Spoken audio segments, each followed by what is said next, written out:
Në shtëpinë e Big Brotherit, nata kishte filluar të bëhej e rënë. Drita e zbethë e sallonit krijonte hije të gjata në mure, dhe tensioni në ajër mund të pritej me thikë. Bia po ecte nervozisht përpara e mbrapa, ndërsa Tonej rinte ulur, duke e ndjekur me sy. A thua do pushosh ndonjëherë?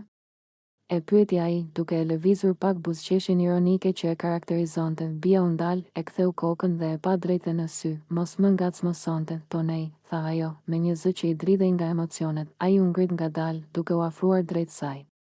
Po s'të ngacmoj. Thjesht po të shikoj. Po pse je kaq nervoze? Ajo u tërhoq pak, pastaj i ngriti vetullat. Nuk jam nervoze. Je, tha ai me bindje. Të njoh tashmë. Bia mori frym thellë, sikur po luftonte me diçka brenda vetes. Sytë e saj lëviznin shpejt, ndërsa zemra i rrite fort. Nuk ishte zemërim. Ishte diçka tjetër. Diçka që se pranonte dot me zë të lartë. Tonej u afrua edhe një hap. Bia. Çfarë po ndodh me ty këto ditë? Ajo ngriti dorën për ta shtyr pak, për t'i bërë hapësirë, por në vend që të largohej, Tonej u ndal krejt pranë saj.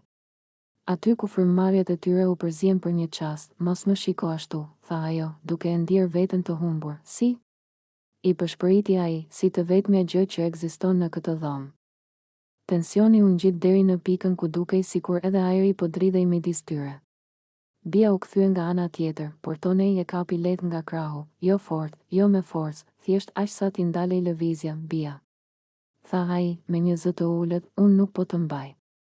Vetëm të dua këtu, për një sekondë.